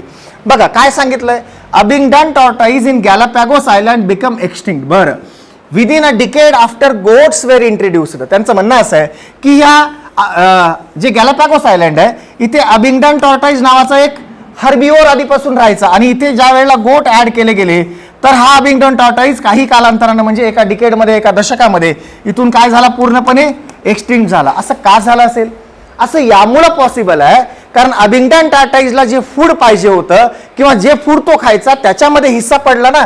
ज्या वेळेला इथे गोट ऍड झाली आणि गोट फार भराभरा खाते ॲज कम्पेअर टू टॉर्टाइज, आणि गोटनी लवकर लवकर काय केलं असेल, इथलं सगळं जे काही प्रोड्युसरचा काउंट आहे किंवा जे काही त्याचं फूड आहे ते संपवण्याचा प्रयत्न केला. आणि आता अबिंगडन टॉर्टाइजला त्या कॉम्पिटिशन मध्ये जिंकता आलेलं नाही. आणि मग काय झालं, goats were more efficient. Correct आहे बेटा, कशामध्ये इफिशियंट आहेत goats, at browsing than अबिंगडन tortoise. अबिंगडन tortoise पेक्षा जास्त फास्ट पद्धतीने, जास्त एक्सप्लॉयटेशन रिसोर्सेसचं गोट करते, आणि म्हणून अबिंगडन टॉर्टाइज काय झालेलं आहे बेटा, एक्सटिंक्ट झालेलं आहे. त्यामुळे आन्सर ऑप्शन असेल आपलं both A and R correct. R is the correct explanation of given assertion. आता नेक्स्ट क्वेश्चन बघूयात बेटा, तो नेक्स्ट क्वेश्चन अगेन कुठून आलेला आहे? ऑर्गॅनिझम पॉप्युलेशन मधून आहे. फार इंटरेस्टिंग क्वेश्चन आहे, हसण्यासारखा क्वेश्चन आहे. का बरं हसण्यासारखा क्वेश्चन आहे? बघा मी सॉल्व्ह करतो, तुमच्या लक्षात येईल. काय दिलं बेटा क्वेश्चन मध्ये? दिलेला डेटा आपण लिहूयात. सगळ्यात पहिलं त्यांनी सांगितलं की गिवन पॉप्युलेशन मध्ये 10 मिलियन सेल्स आहेत. ठीक आहे, चांगली गोष्ट आहे बेटा. 10 मिलियन सेल्स मध्ये त्यांनी सांगितलं की ह्या सेल्स एका टाइम ड्युरेशन नंतर म्हणजे आफ्टर 10 जनरेशन नंतर यांचा जो काही काउंट किती असेल. पण हा काउंट काढण्यासाठी त्यांनी एक आपल्याला इन्फॉर्मेशन दिली आहे. आणि इन्फॉर्मेशन काय दिली आहे? त्यांनी सांगितलं की पर कॅपिटा बर्थ रेट त्याची व्हॅल्यू आहे 0.002. ठीक आहे. त्याच्यानंतर death rate, per capita death rate सुद्धा त्यांनी दिला आहे आपल्याला, आणि तो आहे बेटा 0.002 अगेन. आता किती शहाणे आहेत बघा. त्यांनी ज्या वेळेला बी ची व्हॅल्यू आणि डी ची व्हॅल्यू इक्वल दिली आहे, याचा अर्थ आर ची व्हॅल्यू ऑटोमॅटिक काय होणार आहे? 0 होणार आहे. मग जो काउंट सुरुवातीला होता तोच काउंट शेवटला राहील. कुठल्याही पद्धतीनं सेल्सचा नंबर आफ्टर 10 जनरेशन वाढणार नाही. त्यामुळे आपला ऑप्शन आन्सर असेल बेटा 10 मिलियन. ठीक आहे. आता डोकं एक्स्ट्रा लावायचं नाही. कोणी असा विचार पण करू शकतं की सर बी मायनस डी तर 0 व्हायला लागले, आर ची व्हॅल्यू 0 झाली, मग आर एनचा हा फॉर्म्युला असतो, हे सगळं 0 होईल असं ऑप्शन मध्ये नाही आहे बेटा. त्यामुळे ऑप्शनच्या हिशोबाने जर आपण गेलो आणि आपल्याला मोस्ट करेक्ट आन्सर काढायचा असेल तर answer will be our 10 million. म्हणजे जो काउंट आधी होता तोच राहील. पुढे क्वेश्चन अगेन असर्शन रिझन आहे. ऑर्गॅनिझम पॉप्युलेशन मधून यावर्षी 2 असर्शन रिझन त्यांनी उचललेत बेटा, आणि सोपे सोपे असर्शन रिझन, फार अवघड नाही आहेत. आता हा असर्शन बघूयात आपण. The logistic growth model of population is considered more realistic. हे बरोबर आहे, एनसीईआरटीचं म्हणणं असंच आहे. Than the exponential growth model. त्यांचं म्हणणं असं आहे की जर आपण लॉजिस्टिक ग्रोथ मॉडेल म्हणजे जर आपण एस शेप कर्व बघितला तर तो कर्व हा मोर रिअलिस्टिक असतो. असं का बरं असतं? थोडा विचार करा बरं. लॉजिस्टिक ग्रोथ मॉडेल हे तेव्हा अप्लाय केलं जातं जेव्हा सगळे रिसोर्सेस हे कसे असतील? लिमिटेड असतील. तेव्हा अप्लाय होतं जेव्हा एन्व्हायरमेंटल कंडिशन्स या सॅच्युरेटेड असतात. त्यावेळेला पॉसिबल आहे जेव्हा कॉम्पिटिशन जास्त आहे. त्यावेळेला पॉसिबल आहे जेव्हा डिसीज प्रेशर, प्रिडेशन प्रेशर जास्त आहे. आणि म्हणून आपण म्हणतो in reality, in nature, actual मध्ये मॉडेल जे अप्लाय होतं ते मॉडेल लॉजिस्टिकच आहे. एक्सपोनेन्शियल ग्रोथ मॉडेल तिथे पॉसिबल आहे जिथे रिसोर्सेस अनलिमिटेड आहेत, जिथे रिसोर्सेससाठी कॉम्पिटिशन नाही, किंवा जनरली थेरॉटिकली पॉसिबल आहे. पण in practical, in reality, in nature आपल्याला माहिती आहे की सगळ्या गोष्टी लिमिटेड नाही आहेत. लिमिटेड आहेत याचा अर्थ लॉजिस्टिकच अप्लाय होणार. That's why logistic growth model is more realistic. आता आपण एक्सप्लेनेशन केलं, बघूयात आपण रिसर्शन मध्ये तेच आहे का? करेक्ट, तेच दिलंय. रिसोर्सेस आर फायनाईट, आणि रिसोर्सेस फायनाईट असतील बाळांनो तर 100% कॉम्पिटिशन होईल. आणि मग जो ग्रोथ पॅटर्न त्या पॉप्युलेशनचा असेल तो पॅटर्न फक्त आणि फक्त लॉजिस्टिक वाला असेल, ज्याचं इक्वेशन तुम्हाला माहिती आहे. मागच्या एक्झामला विचारलं होतं बेटा, dn/dt is equal to rn into k minus n/k. चला पुढे जाऊयात. एकदम सोपा क्वेश्चन अजून आपल्या समोर येणार आहे. अरे बापरे, हा तर इंटरॅक्शन वरचा क्वेश्चन आहे. आणि क्वेश्चन मध्ये काय विचारलंय? एका बाजूला आपल्याला त्याचं डिस्क्रिप्शन दिलंय आणि समोर कोणत्या टाईपची इंटरॅक्शन आहे हे विचारलंय. चला बघूयात. पहिलं, बोथ स्पेसीज आर हार्मड, म्हणजे दोन्हीकडे निगेटिव्ह निगेटिव्ह. आणि निगेटिव्ह कोणतं असतं बेटा? 100% कॉम्पिटिशन असतं. One species is harmed and other is benefited, म्हणजे 100% इंटरॅक्शन ही प्लस मायनस वाली आहे. आणि प्लस मायनस वाली इंटरॅक्शन असेल तर ती एकतर प्रिडेशन असते किंवा पॅरासाइटिझम असते. दिलेल्या ऑप्शन मध्ये प्रिडेशन आहे. त्याच्यानंतर बोथ स्पेसीज आर बेनिफिटेड, म्हणजे दोघाला फायदा आहे. प्लस वाली कोणती इंटरॅक्शन आहे? एकतर ती म्युच्युअलिझम आहे किंवा ती प्रोटो कॉपरेशन आहे. ऑप्शन मध्ये प्रोटो कॉपरेशन नाही, म्हणजे उत्तर म्युच्युअलिझम कडे जाईल. आणि one is benefited while other is has no effect, आणि असं असेल तर इंटरॅक्शन असते +0, आणि +0 साठी आपण लिहितो कमेन्सालिझम. हे ऑप्शन जर आपण व्यवस्थित मॅच केले तर आपलं ऑप्शन नंबर 1 हे उत्तर असेल. पुढचा क्वेश्चन अगेन इकॉलॉजी सेक्शन मधून आहे आणि तो आहे इकोसिस्टमचा क्वेश्चन. काय विचारलंय? Which of the following are primary consumer in food chain. आपल्याला फूड चेनचा कॉन्सेप्ट माहिती आहे. मी एक सोपी फूड चेन तुमच्या समोर ठेवतो. सपोज एक ग्रास आहे. ग्रासला खाण्यासाठी बाळांनो रॅबिट आहे, रॅबिटला खाण्यासाठी वुल्फ आहे, आणि वुल्फला खाण्यासाठी लायन एका नेचरमध्ये एका हॅबिटॅटमध्ये प्रेझेंट आहे. मला सांगा, याची ट्रॉपिक लेवल T1 असते, याची T2 असते, याची T3 असते, आणि याची T4 असते. ठीक आहे, मान्य आहे. किंवा आपण त्याला जनरली काय म्हणतो? टॉप म्हणतो, टॉप कन्झ्युमर म्हणतो, कारण याच्यानंतर कोणी फिडिंग करणार नाही याला. आता मला सांगा, जर आपण कन्झ्युमर लेवल काढली तर याची कन्झ्युमर लेवल किती असेल बेटा? प्रायमरी. याची किती असेल बेटा? सेकंडरी. याची किती असेल बेटा? टर्शरी, किंवा याला आपण म्हणूयात टॉप कन्झ्युमर. तर प्रायमरी कन्झ्युमर कोण असतात? प्रायमरी कन्झ्युमर ते असतात बाळांनो जे हर्बिव्होर असतात, किंवा जे ग्रीन प्लांटवर जे प्रोड्युसरवर फीड करतात त्यांना आपण म्हणतो बेटा हर्बिओर्स किंवा त्यांना आपण म्हणतो प्रायमरी कंझ्युमर. आणि विचारलं तेच आहे बेटा आपल्याला. चला पुढे जाऊयात. अच्छा, हा पण क्वेश्चन आपल्याला इकोसिस्टम मधून दिलेला आहे. थोडासा मस्त आणि इंटरेस्टिंग क्वेश्चन आहे. बरा वाटला क्वेश्चन मला, त्या लेवलनी मस्त विचारलेला क्वेश्चन आहे. क्वेश्चन मध्ये काय विचारलंय बघा की which of the following statements are correct. काय विचारले त्यांनी, पहिलं स्टेटमेंट आपण रीड करूयात. Energy flow from the producer to consumer is unidirectional. Correct आहे बेटा. आपण पाठीमागच्या जर क्वेश्चन याच्यामध्ये बघितलं तर ग्रासनी जी काही एनर्जी फिक्स केली आहे केमिकल एनर्जी म्हणून, ती कुणाकडे जाईल, रॅबिटकडे, रॅबिटकडून वुल्फकडे, वुल्फकडून लायनकडे. म्हणजे एनर्जीचा फ्लो कसा आहे बेटा, from T1 to T4. Unidirectional flow आहे, मल्टी डायरेक्शनल एनर्जी फ्लो नसतो. त्यामुळे हे स्टेटमेंट बरोबर येईल. आता पुढे जाऊयात. Energy pyramid can never be inverted. Correct आहे बेटा. असं का बरं, कारण ग्रासकडे जी एनर्जी आली त्याच्यानंतर रॅबिट, त्याच्यानंतर कोण आहे बेटा, वुल्फ, आणि त्याच्यानंतर कोण आहे, लायन. सपोज आपण असा विचार करूयात की ग्रासनी जी एनर्जी त्याच्याकडे आलेली आहे ती एनर्जी सपोज GPP आहे 100 किलो कॅलरी. त्याच्यानंतर त्यांनी काही स्वतःला वापरली, त्याच्यानंतर ती पुढे रॅबिटला दिली, ती असेल सपोज 10 किलो कॅलरी, कारण आपण सांगतो 10% चालू आहे. मग वुल्फला किती मिळाली असेल, तर ती मिळाली असेल 1 किलो कॅलरी. त्याच्यानंतर लायनला किती मिळाली, 0.1 किलो कॅलरी. आता जरा लक्ष देऊन ऐका बरं, मला सांगा आपण T1 कडून T4 ला जाताना एनर्जीचा अमाऊंट प्रत्येक ट्रॉपिक लेवलला काय व्हायला लागलंय, कमी व्हायला लागलंय. आणि हे सगळीकडे पॉसिबल आहे. हे ॲक्वाटिक ॲज वेल ॲज टेरेस्ट्रियल कुठलीही इकोसिस्टम असू द्या तिथं हे पॉसिबल आहे. आणि जर समजा प्रोड्युसरची एनर्जी कंटेंट जास्त असेल आणि टॉप कंझ्युमरची एनर्जी कंटेंट कमी असेल तर पिरॅमिड हा ऑलवेज कसा येईल बेटा, पिरॅमिड हा ऑलवेज कसा येईल, अपराईट येईल. त्यामुळं energy pyramid can never be inverted हे स्टेटमेंट करेक्ट आहे. आता पुढे जाऊयात. हे 2 स्टेटमेंट बरोबर झाले. पुढचा स्टेटमेंट आहे transfer of energy follows the 1% law असं दिलंय. ऍक्च्युअली एनसीईआरटीची लाईन आहे 10% लॉ. 1% काय असतं, 1% is a percentage of energy fixed by producer through which energy came from the solar radiation. Solar radiation मधून आलेल्या एनर्जी पैकी 1% प्रोड्युसर फिक्स करू शकतात, पण पुढे ट्रॉपिक लेवलला किती पाठवतात तर ती ऑलवेज किती असते बेटा, 10%. आणि 10%चा लॉ दिलेला आपल्याला एनसीईआरटीने, लिंडमॅन लॉ ऑफ 10% एनर्जी फ्लो. आणि त्यामुळं आपलं जे स्टेटमेंट नंबर सी असेल ते इनकरेक्ट असेल. मग आन्सर कोणता असेल बेटा, आन्सर ऑप्शन 3 ज्याच्यामध्ये A and B are correct, C is incorrect. Thank you so much. Further question जे रिस्पेक्टिव्ह टीचर्स आहेत ते पुढे डिस्कस करतील. हेलो बच्चों, आई होप आप सबका रीनीट का पेपर अच्छा गया होगा.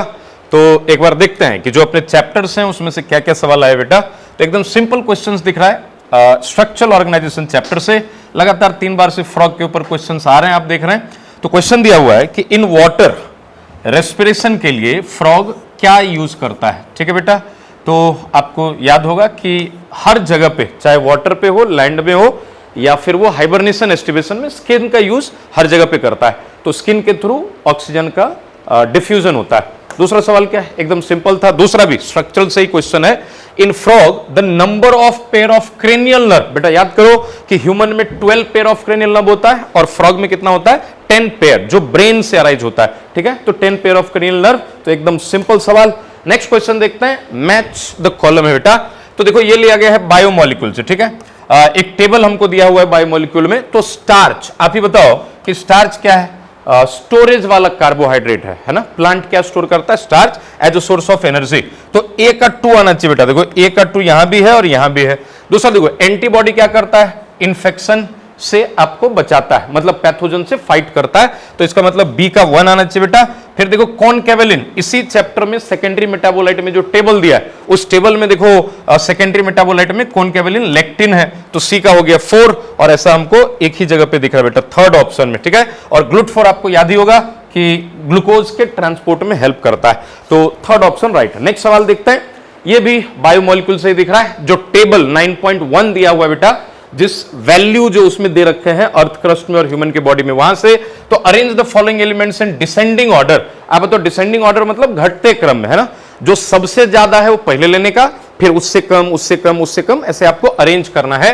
तो आपको याद होगा कि ह्यूमन बॉडी में सबसे ज्यादा क्या है बेटा, ऑक्सीजन, लगभग 65% के आसपास. फिर कार्बन कितना है बताओ दूसरे नंबर पे, लगभग 20% के आसपास। फिर आप देखो हाइड्रोजन कितना है, 9.5% के आसपास। और फिर नाइट्रोजन कितना है बेटा, अप्रोक्सीमेटली 3.3 या 3.5% के आसपास अप्रोक्स। तो आप देखो इसी सीक्वेंस में उस टेबल में ये सारी वैल्यू 9.1 टेबल में दे रखा है। तो सबसे ज्यादा ऑक्सीजन है पहले नंबर पे ए, फिर कार्बन है लगभग 20% के आसपास, फिर हाइड्रोजन है 9.5 और फिर नाइट्रोजन है बेटा 3.3 या 3.5 के आसपास। ठीक है, तो ABCD उसी सीक्वेंस में दिया हुआ है।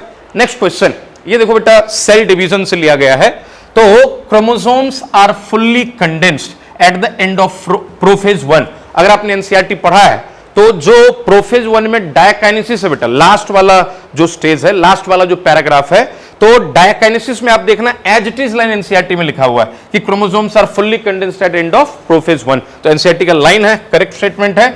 फिर हम मियोसिस 1 रिजेंबल मतलब सिमिलर टू माइटोसिस। आप जानते हैं मियोसिस 1 माइटोसिस को रिजेंबल नहीं करता, मियोसिस 2 रिजेंबल करता है माइटोसिस को। तो ये स्टेटमेंट हो गया गलत। तो बेटा पहला स्टेटमेंट सही है, दूसरा गलत है, मतलब आंसर राइट हो गया 4। ठीक है, नेक्स्ट क्वेश्चन देखते हैं। ये भी सेल डिवीजन से बेटा, एकदम सिंपल। एनसीईआरटी में बताओ इससे ज्यादा सिंपल क्या ही पूछेंगे आपसे। Correct sequence of adult cell cycle phase. आप बताओ सबसे पहले क्या होता है G1, उसके बाद कौन सा फेज, S फेज, फिर क्या होता है G2, ये तीनों मिला के क्या हो गया इंटरफेज, और फिर उसके बाद बेटा होता है डिवीजन वाला phase, that is M phase. तो ये हो गया करंट सीक्वेंस। बाकी में देखो गड़बड़ है, S फेज के बाद M फेज थोड़ी आता है, फिर G1 के बाद डायरेक्ट G2 थोड़ी आता है, और G2 के बाद S फेज नहीं आता है तो गलत हो गया। G1 के बाद डायरेक्ट M नहीं आता है तो गलत हो गया। तो एकदम सिंपल है, बेसिक सा सवाल है। नेक्स्ट देखो बेटा अगला क्वेश्चन जो है नर्वस सिस्टम चैप्टर से, न्यूरल कंट्रोल कोऑर्डिनेशन। बहुत ही simple, which of the following is not a part of human central nervous system. आपके याद होगा मेनिंजस करके एक टॉपिक हमने पढ़ा है ना, ब्रेन के बाहर जो प्रोटेक्शन के लिए कवरिंग है। तो मेनिंजस में 3 लेयर रहता है। ठीक है बेटा, तो ये देखो यहाँ पे ड्यूरा मैटर, एरेक्नोइड मैटर, पिया मैटर, तो ये सब मेनिंजस के लेयर। लेकिन पेरिकार्डियम ये तो हार्ट का लेयर है ना बेटा, हार्ट के बाहर आउटर लेयर में ये रहता है पेरिकार्डियम। तो ये नर्वस सिस्टम का पार्ट नहीं है। लास्ट आप देखो बेटा माइक्रोब्स में से एक सवाल लिया गया है, which of the following is used as a clot buster. NCERT का लाइन है। अभी तक देखो जितने सवाल हमने देखे सब एनसीईआरटी बेस्ड था बेटा। तो क्लॉट बस्टर आपको याद होगा माइक्रोब्स चैप्टर में एनसीईआरटी में दिया हुआ है कि कुछ एंजाइम्स जैसे स्ट्रेप्टोकाइनेस का नाम दिया हुआ है कि जिन लोगों में हार्ट अटैक का प्रॉब्लम होता है, उनमें ब्लड वेसल्स का ब्लॉकेज हो जाता है, तो उसको क्लियर करने के लिए, क्लॉट को न्यूट्रलाइज करने के लिए बेटा हम लोग इस एंजाइम का यूज करते हैं, स्ट्रेप्टोकाइनेस का। ठीक है, तो ये रहा एक सिंपल सा आई होप सॉल्यूशन। तो ज्यादातर क्वेश्चन आपने देखा बेटा एज यूजुअल हर साल की तरह एनसीईआरटी बेस्ड ही था। Thank you.